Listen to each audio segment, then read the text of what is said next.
Hello friends. మనం శ్రీమద్ వాల్మీకి రామాయణం నుంచి ఒక ప్రశ్నను పరిశీలిద్దాం.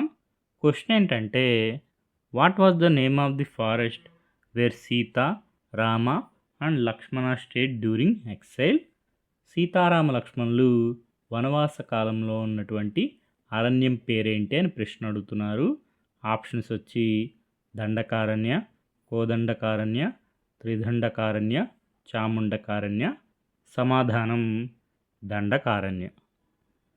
మనం 10వ తరగతి తెలుగు వాచకం మన ఇతిహాసం రామాయణంలో పరిశీలిస్తే అరణ్యకాండలో సీతారామ లక్ష్మణులు దండకారణ్యం అనే ప్రాంతం చేరుకోవడం జరుగుతుంది. దండకారణ్యం పవిత్ర ప్రదేశం, ప్రశాంత ప్రదేశం. అక్కడ మునుల ఆశ్రమాలు ఎన్నో ఉన్నాయి.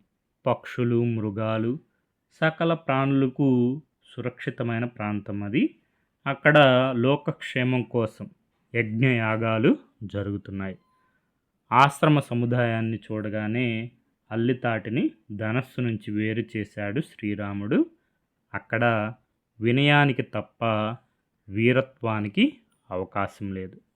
ఎక్కడ ఎట్లా ప్రవర్తించాలో తెలుసుకోవడమే ఉచితాజ్ఞత. ఇది శ్రీరాముల్లో సంపూర్ణంగా ఉంది.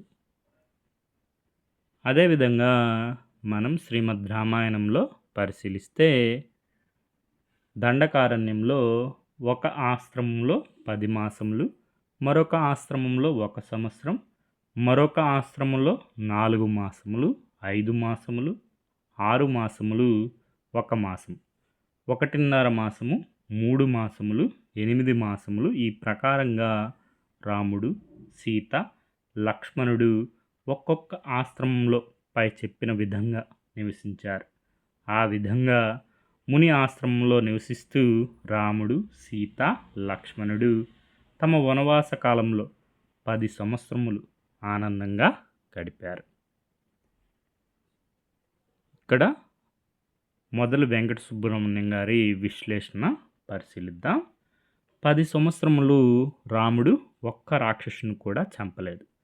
మరి రాముడు మునులను రక్షిస్తాను అని వారికి ఇచ్చిన మాట ఏమైనట్టు?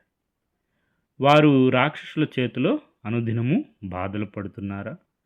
చస్తున్నారా?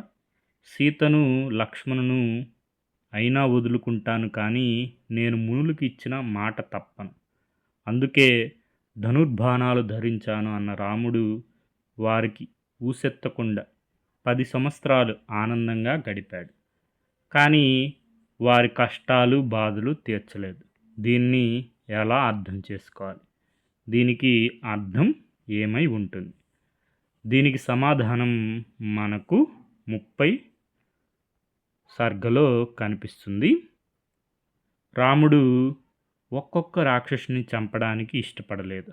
ఒకేసారి రాక్షసులందరినీ మట్టు పెట్టాలని అనుకున్నారు. అదును కోసం వేచి ఉన్నారు.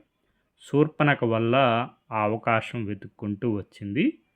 మొత్తం 14,000 మందికి పైగా సైనికులను, కరుణ్ణి, దూషణ్ణి, త్రిశూరుణ్ణి ఒకేసారి సంహరించి దండకారణ్యంలో రాక్షస బాధను శాశ్వతంగా నివారించారు. రాముడు తాత్కాలిక పరిష్కారం కోసం కాకుండా శాశ్వత పరిష్కారం కోసం వేచి ఉన్నాడు. ఇలా అర్థం చేసుకుంటే రాముని ఆంతర్యం మనకు అర్థమవుతుంది. మూలం శ్రీమద్ రామాయణం, సరళమైన తెలుగులో మొదలి వెంకట సుబ్రహ్మణ్యం గారు. Okay friends, thank you for watching.